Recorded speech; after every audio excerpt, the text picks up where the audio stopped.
Guys, pernah nggak sih kalian itu penasaran kenapa mesti blockchain yang dipilih sebagai underlying tech yang menaungi si cryptocurrency ini? Berbicara mengenai blockchain sendiri sebetulnya sudah banyak yang menjelaskan ya guys. Ini gua contohkan saja sedikit dari website investopedia.com dengan termnya tentu saja blockchain. Di sini gua ambil sedikit aja, kita baca dulu key takeaways dari blockchain itu apa menurut investopedia.com.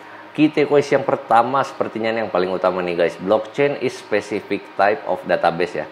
Mungkin teman-teman sudah sangat familiar ya dengan apa yang disebut database ya. Artikan aja sederhana, database berarti basisnya atau base atau tempat untuk nongkrongnya para data guys. Jadi kan teman-teman punya data penjualan, data pembelian, data pengeluaran apa, kemudian ingin menyimpan data tersebut ke dalam format tertentu yang nantinya dapat dipanggil lagi, diakses, dirubah, dihapus, diedit atau diapain, itu bisa kita sebut database. Nah, tapi it differs from a typical database in the way it stores information. Blockchain store data in blocks that are chained together. Jadi kalau tadi teman-teman bayangkan itu si database itu simply sebagai tabular data, ya kan, teman-teman bayangkan Excel lah ya kan. Ada kolom, ada row, di mana setiap kolom dapat merepresentasikan data tertentu gitu kan, dan row itu merepresentasikan sekumpulan utuh dari data yang dikumpulkan pada setiap kolomnya. Nah, untuk blockchain ini beda, mereka store-nya di dalam blok. Blok ini menurut gue sebagai abstrak konsep aja, karena setiap cryptocurrency pada blockchainnya masing-masing itu gue yakin punya bentukan blok yang berbeda-beda. Nanti akan gue contohkan di belakang bagaimana sih sebenarnya kita itu dapat membuat secara sederhana banget blockchain itu di Python dan bagaimana bentuknya sebetulnya seperti apa.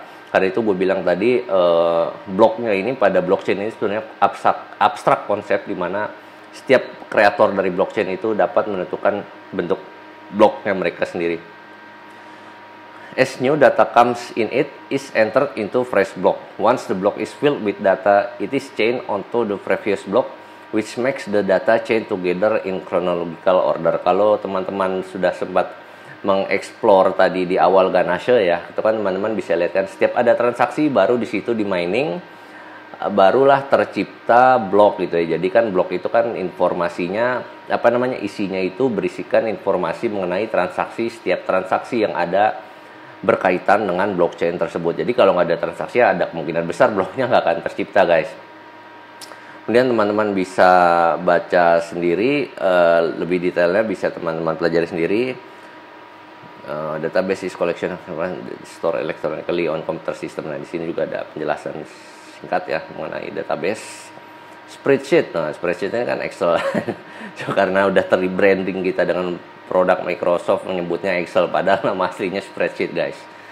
Seperti itu. Nah, kalau dari informasi Wikipedia mengenai blockchain itu sendiri, blockchain is growing list of records ya. Kalau blok ya nggak jauh beda ya sama yang tadi investopedia.com, that are linked use cryptography. Berarti mereka menekankan sisi keamanannya juga guys, karena ada sisi kriptografinya. Each block contains a cryptographic hash of the previous block for use as a distributed ledger. Lagi-lagi disebutkan distributed ledger. The blockchain was invented by a person or a group of people using the name Satoshi Nakamoto in 2008. Wah, ini sedikit berbeda nih guys dengan apa yang tadi gue informasikan ya pada teman-teman sekalian. Kalau misalkan itu berawal itu tahun 1991.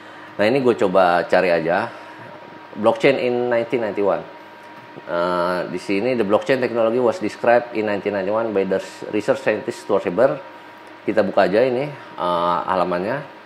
Nah, ini rupanya ini pembuatnya pertamanya, investor pertama kali ini ya. The blockchain technology was described in 1991 by the research scientist Stuart Haber and W. Scott Stornetta. They want to introduce a computationally practical solution for time-stamping digital documents so they could not be backdated or tampered. Berarti itu kalau udah tercreate itu nggak bisa diapa-apain guys. Nah, ini terus tahun 92 Merkle tree were incorporated into the design, which makes blockchain more efficient by allowing several documents to be collected into one block. Kan benar, several dokumen, mungkin setiap dokumennya berisikan transaksi. Kemudian 2004 computer scientist cryptographic aktivis Hal Finney introduce a system called reusable proof of work guys. Proof of work berarti algoritma yang biasa kita pakai oleh para miner ya. POW, Resassign Further in 2008, 2008, Satoshi Nakamoto baru muncul, conceptualize the theory of distributed blockchain. Oh, berarti di sini dibilangnya distributed blockchain, guys. Kalau yang awal-awal ini sepertinya belum distributed ya. Karena berjalannya tahun kan semakin dikembangkan, guys, blockchain KS92 ini di-incorporate ke blockchain pertama kali dikembangkan oleh Stuart Haber dan W. Scott Stornetta. Kemudian berjalan lagi 2004, 2008 barulah si Satoshi Nakamoto ini mengimprove lagi dari blockchain yang sudah ada sebelumnya menjadi distributed blockchain. Kemudian ini udah ya. Nah, tadi kan blockchain itu kan dibilang-bilang sebagai distributed ledger. Ledger sendiri ini sebenarnya kalau tadi kembali ke awal kan udah gue bilang dia, menurut gue, pendapat gue pribadi ya, karena gue mencari berdasarkan Google aja, teman-teman harus menyaring lagi informasinya tentu dengan bijak. Apakah benar ledger itu dari accounting? Silakan teman-teman cari lagi. Gue ini ambil simply-nya aja. Kalau gue cari ledger aja sekarang sepertinya udah bergeser, guys. Begitu kita ngetik ledger itu yang muncul adalah cryptocurrency, hardware wallet, dan kawan-kawan lah. Karena kan penyimpanan datanya disebut ledger ya. Mungkin nama lain dari wallet yang akan kita kerjakan saat ini juga mungkin ledger, guys.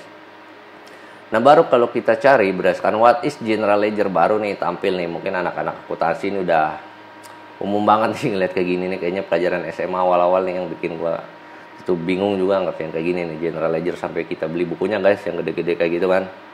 Kurang lebih seperti ini untuk general ledger yang aslinya. Mungkin kalau cryptocurrency ini isinya beda ya. Nanti kan gue bilang tabular seperti ini nih. Kolomnya ada berisi date, journal entry, description, debit, credit, balance, atau bla bla bla lainnya, terserah tergantung kebutuhan data yang ingin kita store.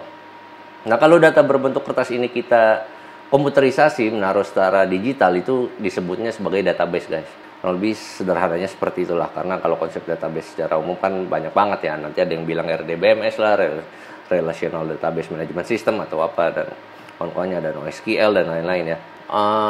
Lanjut general ledger udah. Nah, karena kita tahu kan ya, guys ya, kalau untuk database sendiri, karena tadi kan diinformasikan kan kalau blockchain itu sebagai bentuk lain dari database ya, bentuk lain dari database. Kalau kita berbicara database secara umum, mungkin teman-teman yang biasa kerja di IT mungkin dah nggak asing lagi lah. Kayak misalkan untuk kita berbicara mengenai fast access aja ya, berarti kan kalau fast access ada kemungkinan data itu di store di memori, guys, bukan di hard disk lagi.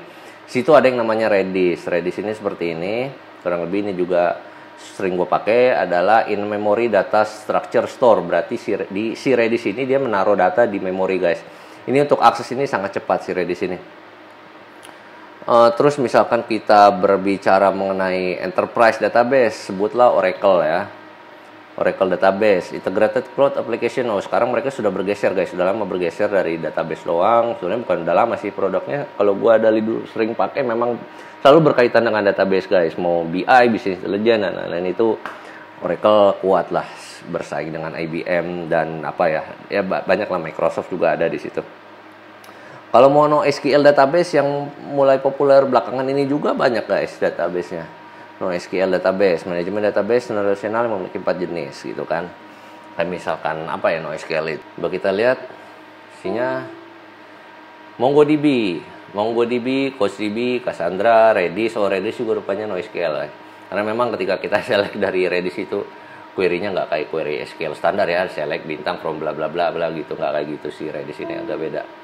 Neo4j juga dia star schema. Apa star schema sama BI, sorry. Ternyata dengan sistem GraphDB berarti ya, perusahaan dengan baris data Graph, Neo4j yang paling terkenal ya. Pokoknya intinya NoSQL itu menghindari penggunaan sintaks SQL, guys, karena itu biasanya untuk NoSQL itu ditujukan untuk spesifik industri. Industri ini membutuhkan bentuk seperti graph ya, mungkin pakainya Neo4j. Butuh fast access, tadi aksesnya kredit seperti itu. Kemudian pendapat gua pribadi untuk menjawab pertanyaan tadi ya, kenapa sih blockchain itu dipilih sebagai underlying teknologi yang menaungi si cryptocurrency ini? Karena terletak pada visi dari distributednya itu, guys. Distributed serta desentralisasi dari si blockchain ini ya, tadi dipopulerkan oleh Satoshi Nakamoto ya. Karena kan tadi kita sudah lihat kalau misalkan awalnya 1991 itu belum distributed, belum decentralized blockchain. Baru Satoshi Nakamoto agar lebih menguatkannya lagi si blockchain ini dibuatlah distributed atau decentralized blockchain. Nah, desentralisasi pada si blockchain ini, guys, itu terdapat pada peletakan dan pencatatan setiap data pada ledger, guys. Karena kan tadi untuk di blockchain kita bilangnya ledger ya, data-datanya. Simply anggap aja itu ledger sebagai database, guys. Well, apa emang nggak bisa database itu dipecah-pecah, ditaruh di beberapa server, beda lokasi, sama aja kan seperti konsep desentralisasi ya. Seperti kita tahu, kalau salah satu sifat dari blockchain adalah distributed atau terdesentralisasi ya. Hal ini menyebabkan segala bentuk transaksi yang direkam akan dapat dilihat oleh publik, guys. Tersebar ke banyak node, dapat dilacak dengan jelas dan tidak ada hal yang ditutup-tutupi. Apakah kalau kita memecah-mecah, misalkan perusahaan teman-teman menggunakan database Oracle, terus database Oracle-nya disebar ke beberapa tempat gitu, apakah bisa kita orang lain melihat yang walaupun dalam satu kantor hanya beda divisi, kan biasanya tertutup ya guys. Setiap divisi itu kan pasti punya adminnya masing-masing tuh untuk mengamankan database mereka kan, walaupun mungkin terdesentralisasi tempat nyimpennya kayak colocation gitu. Bukan itu guys yang ingin digadangkan oleh blockchain. Kembali coba menjawab pertanyaan tadi. Ya emang gak ada salahnya juga kalau kita taruh database perusahaan kita misal terpencar di beberapa lokasi. Seperti misal kita tahu kan ya, Google itu kan punya database yang gede banget guys pastinya, dan ditaruh di beberapa negara. Kalau teman-teman sering lihat berita tuh ada yang mungkin ditaruh di bawah laut kayak Microsoft juga kan. Desentralisasi yang dimaksud pada blockchain itu lebih ke arah ke pemegang kebijakan tadi guys. Kalau Google ya pemegang kebijakannya untuk data yang mereka simpan di database mereka, ya hanya mereka yang punya kuasa. Sama seperti tadi analogi saya mengenai database perusahaan teman-teman, terus dipecah-pecah berapa tempat, tiap divisi pasti nggak akan bisa saling mengakses database milik lainnya kan. Mungkin ada rahasia-rahasia. Nah, rahasia-rahasia itu sebetulnya yang ingin dihilangkan dari blockchain guys. Ya mau diedit, dihapus, ditambah jadi hoax, pakai kita publik nggak bisa apa-apa kalau misalkan database-nya masih pemegang kekuasaannya itu masih sentralisasi. Berbicara mengenai aset atau uang, duit dan sejenisnya, mau nggak mau pasti kita berbicara masalah sistem keuangan yang kita miliki di negara tempat di mana kita tinggal guys. Sentralisasi di pusat dengan pengontrolnya adalah bank pusat, mungkin The Fed kalau di Amerika, kalau di Indonesia mungkin Bank Indonesia lah. Kemudian antek-anteknya ya bank-bank swasta umum yang biasa kita nabung. Itu sebetulnya yang ingin dihindari oleh blockchain guys. Jadi setiap orang dapat melihat isi data tersebut walaupun tidak dapat merubahnya. Ya sebetulnya bisa aja sih kalau mau dirubah paksa ya, tapi itulah the power of network dari blockchain guys. Kalau satu node merubah data dan node lain tidak setuju karena nggak ada verifikasi yang valid dari data tersebut, maka perubahan data dari node yang merubah, yang nakal ya, tidak akan berlaku. Desentralisasi blockchain terutama pada implementasinya di cryptocurrency ini lebih mengarah ke konsep perekonomian yang berjalan di setiap negara guys. Dia pingin ngilangin si bank itu sebagai pemegang pusat perputaran uang, karena menurut gue bank itu ya busuk lah. Gue bilang busuk cuman ya kalau nggak ada bank gimana lagi. Nah ini kita ingin mencoba bangkit tanpa adanya bank dengan blockchain dan cryptocurrency ini. Walaupun banyak sih, kalau kita emang udah niat ya nggak perlu pakai bank ya nggak usah lah, karena kita kan dari hal-hal yang nggak diinginkan. Kemudian berbicara mengenai desentralisasinya itu sendiri, nah ini gambar desentralisasi, ini centralized, ini decentralized gitu kan. Teman-teman kalau lihat centralized di sini, ini node-nya satu, ini banyak kayak ini misalkan BI, terus menebar kebijakan lainnya, ada bank 1, bank 2, bank 3, bank 4, bank 5 bank, banyak sekali di sini bank-bank itu juga mungkin ada di situ guys. Nah kalau desentralisasi itu dia nggak punya titik center guys, nggak punya bank pusat, jadi ya udah tiap bank berjalan sendiri, tiap node berjalan sendiri, saling memvalidasi seperti itu. Datanya tersebar di mana-mana dan setiap node yang berpartisipasi pada blockchain untuk cryptocurrency itu pasti datanya nanti sama. Karena akan dipropagate dari pusat, walaupun di sini ada konsep pusat, tapi sebetulnya pusatnya itu ya mungkin salah satu node aja gitu kan. Karena kalaupun pusatnya macam-macam juga saling memvalidasi nanti guys, node yang lainnya akan memvalidasi yang pusat juga, node B juga mungkin akan memvalidasi data yang di pusat, karena kan ketika ada data baru masuk itu mungkin masuknya akan ke network utamanya dulu, baru habis itu dipropagate ke yang lain. Cuman yang lainnya itu punya kuasa juga untuk memvalidasi apakah si pusat ini benar nggak datanya gitu kan. Kalau memang nggak benar ya mungkin nanti chaos sudah, networknya chaos guys. Kalau misalkan gimana orang pusatnya aja yang ngebangun network cryptocurrency-nya aja nggak benar gitu kan. Desentralisasi ini membuat implementasi cryptocurrency pada blockchain, setiap datanya, setiap ledgernya dapat dipegang oleh siapa aja yang ingin berpartisipasi. Orang-orang yang ingin memegang data-data tersebut biasanya disebut sebagai node guys, dimana setiap node pasti akan memiliki database identik satu sama lainnya ya. Setiap transaksi baru yang tercatat di pusat akan langsung didistribusikan Karena itu pula nantinya akan sangat sulit jika ada pihak-pihak yang berniat untuk memanipulasi data, guys. Nah, oke, berarti karena sifatnya yang decentralized ya, guys, ya, untuk si blockchain itu berarti kan tadi setiap node yang berpartisipasi dapat melihat data ya. Berarti kalau kita ikutan main kripto nih, guys, untuk miner-miner itu setiap orang bisa ngeliat isi dompetnya masing-masing, guys. Soalnya mungkin teman-teman sudah sering perhatikan kan, kita tinggal copy aja alamatnya, terus misalkan kita cek di etherchain.io gitu kan, bisa ketahuan tuh nanti saldonya ada berapa. Berarti di situ kayaknya ada masalah privacy yang serius ya, guys, ya. Karena kalau kita nabung di bank kan orang lain nggak bisa tahu, walaupun orang lain tersebut tahu nomor rekening kita gitu kan. Tahu rekening kita, kalaupun mau ngambil duit seorang tersebut sampai memalsukan KTP kan. Kalau misalkan mukanya nggak mirip ya nggak bakal bisa tuh ngeliat isi saldo, apalagi lihat isi saldo aja nggak bisa, gimana mau transfer gitu kan. Nah, di blockchain ini walaupun terkesan setiap orang bisa melihat data duit masing-masing itu, tapi sebetulnya privasinya lumayan, guys. Karena dari apa namanya, coba kita lihat dulu ya apa kata ini blockchain privacy and blockchain. A key aspect of privacy in blockchain is the use of private and public key. Nah, private dan public key sudah tersirat di situ namanya, guys. Private and public key biasanya kan kalau kita dengerin itu sepertinya kemungkinan besar kita akan berbicara mengenai kriptografi, karena kalau kita berbicara mengenai cryptocurrency aja di situ ada kripto, guys. Ada kripto berarti kita harus mengharden si currency-nya itu dengan kriptografi atau hal-hal security seperti itu. Nah, blockchain privasi juga memperkuat diri mereka dengan private dan public key, di mana private and public key itu sebetulnya sangat terkait dengan kriptografi tadi. Disitulah ya tadi kata kripto pada cryptocurrency berperan. Seperti kita tahu bersama, guys, kalau kriptografi itu kan area yang berkaitan dengan sebuah fungsi yang bertugas menyandikan suatu input ya. Ini coba gue buka dulu. Cryptography is a method of protecting information and communication through the use of codes. Jadi kita harus ngoding nih untuk kriptografi kan, karena informasinya berdasarkan digital. Kalau misalkan yang kita masih menulis mungkin ada sandi-sandi kuno lah ya, misalkan teman-teman sering anggap apa namanya Morse itu kan menyandikan ketukan berapa menyandikan suara menjadi, kalau kita translate balik misalkan ada dot dash seperti itu kan, apa artinya kayak kurang lebih lah, saya lupa sekali mana dalam Morse itu, padahal dulu pramuka gadungan saya, guys. Nah, berarti kriptografi itu kan area yang berkaitan dengan sebuah fungsi yang bertugas menjadikan suatu input ya, guys. Dilakukan proses penyadian di dalamnya yang kemudian akan memberikan output, guys. Kayak tadi kita berbicara Morse, misalkan gue mau ngomong A dengan sandinya apa Morse untuk A, dikirim ke sana, orang sono ngerti Morse sandi A seperti apa, mereka bentuk sandi Morse tersebut diterjemahkan kembali ke bahasa yang sudah dibakukan oleh sandi Morse tersebut, sebetulnya.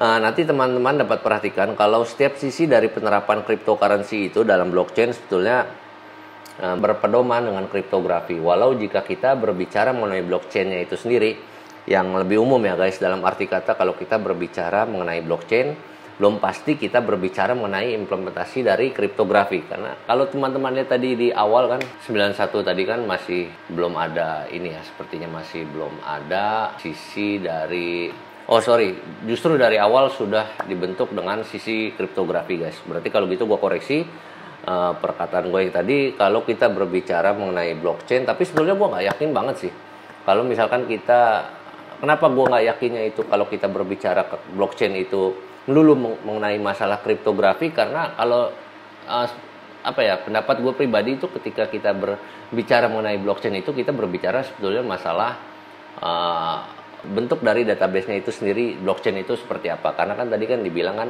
blockchain itu kan specific type of database, sedangkan database sendiri itu kan belum tentu selalu memiliki kriptografi gitu. Belum lagi ya banyak lah yang gue berpendapat sebetulnya kalau blockchain itu nggak melulu berbicara mengenai kriptografi, tapi kalau kita berbicara mengenai cryptocurrency justru di situ karena udah jelas dari namanya juga ada kripto ya, pasti udah mau nggak mau mengimplementasikan kriptografi.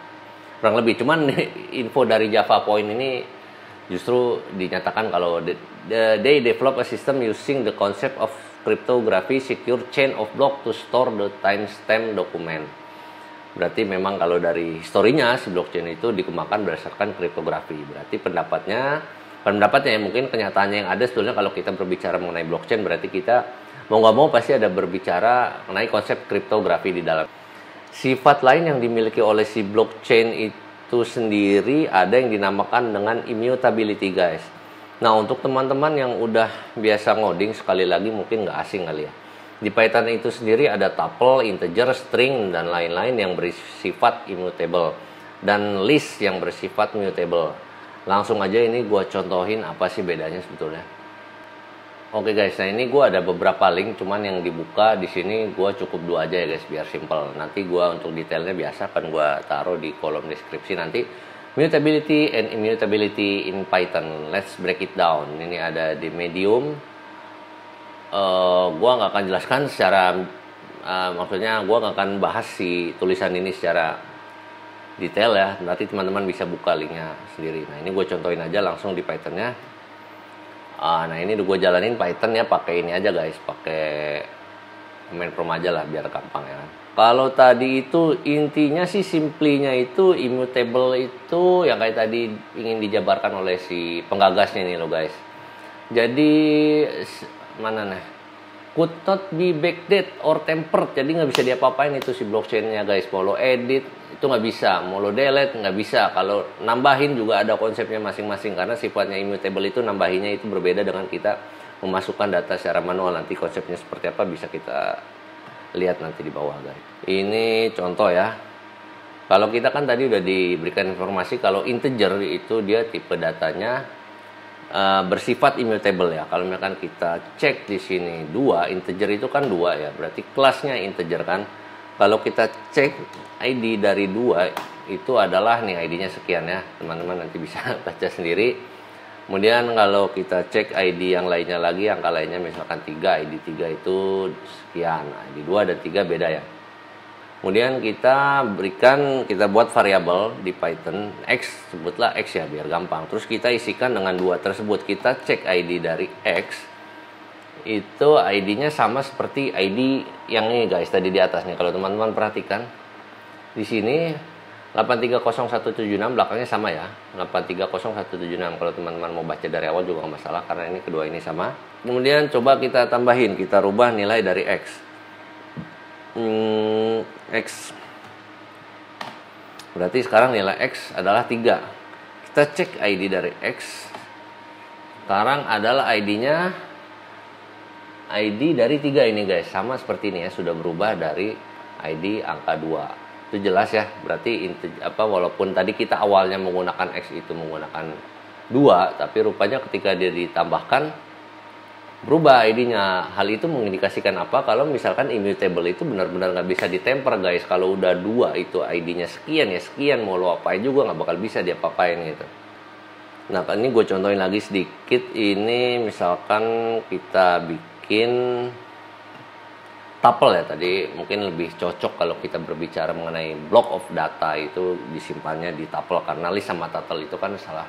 List dan tuple itu kan di Python sama-sama bisa difungsikan sebagai data store sementara gitu kan. Misalkan gue buat tuple seperti ini, immutable, mau namain immut. Kita cek ID dari immutnya itu berapa. Nah ID dari immutnya sekian ya guys. Ini ID dari immutnya. Kemudian, nah ini yang unik dari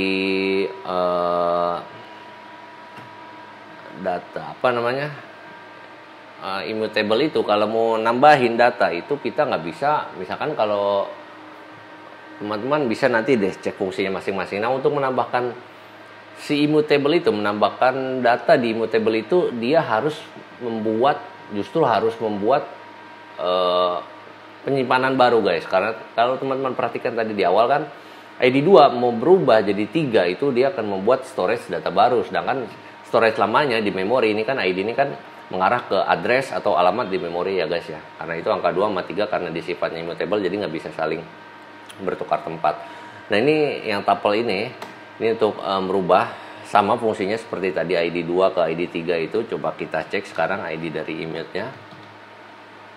Nah ID dari immutnya berubah toh, nggak sama seperti yang sebelumnya. Tadi immutnya isinya ID-nya 58864, terus sekarang jadi 581104. Kalau misalkan dilihat isinya sudah berbeda kan, masuk ke unsur 99. Jadi apa yang bisa kita simpulkan kalau misalkan ketika kita mencoba merubah sesuatu objek yang memiliki sifat immutable, itu sebetulnya kita nggak nge-destroy objek sebelumnya guys. Jadi immute yang ini dengan ID 885886 ini sebetulnya nggak kita hancurkan gitu. Tapi kita justru harus membuat ID baru. Makanya itulah sifatnya dari blockchain seperti itu. Karena kenapa bilang nggak bisa dihapus? Ya itu karena pasti selalu merefer ke belakangnya, atau misalkan yang depan itu nanti akan tercantum di yang belakang itu nanti akan tercantum di depan ya. Jadi nggak bisa dihilangin. Karena kan kita mau ngilangin 2, gimana ngilangin 2 di sini? Kalau kita lihat lagi ID 2 di sini masih segini 30176 sama seperti di atas kan. Walaupun tadi kita sudah assign ke variabel X dan kemudian 2-nya itu ditambahkan dengan 1, ya justru dia akan membuat ID baru, yaitu ID untuk integer 3. Nah, coba misalkan teman-teman yang biasa di Python gitu kan biasanya pakai list. Misalkan kita mau nge-append nih data baru, biasanya kan ada append ya, biar bisa teman-teman bisa perhatikan. Ini salah satu metode untuk menambahkan data ke dalam list itu seperti ini. Nah, ini kita nggak bisa. Tuple object has no attribute append. Jadi memang dari sononya udah di create itu dia si immutable ini nggak punya cara-cara untuk beroperasi seperti mutable guys. Kemudian sekarang masuk ke mutable ya. Kita buatlah paling gampang list deh. Y sama dengan 2. Kita masukkan di sini. Kita cek ID dari Y itu sekian ya guys. Kemudian kita tadi udah tahu diberikan informasi kalau untuk menambahkan data itu kan struktur data seperti ini, terutama untuk list kita bisa menggunakan append. Kita menggunakan append 3. Berarti kita lihat isi dari Y sekarang 2 dan 3 kan. Nah, kalau kita cek ID dari Y itu masih sama guys. Nah, teman-teman bisa lihat kan perbedaannya di sini masih sama 140 4127 bla bla bla 9744 140 4127 bla bla bla 9744 ya, masih sama ID-nya ya. Berarti beda kan dengan immutable. Kalau mutable itu kalau kita menambahkan informasi itu data ID-nya nggak berubah guys. Jadi sebetulnya datanya itu bisa oleh seseorang itu bisa dengan enaknya dimodifikasi gitu. Sedangkan kalau immutable nggak akan bisa. Kenapa? Karena masih akan merefer ke ID yang sebelumnya ini loh.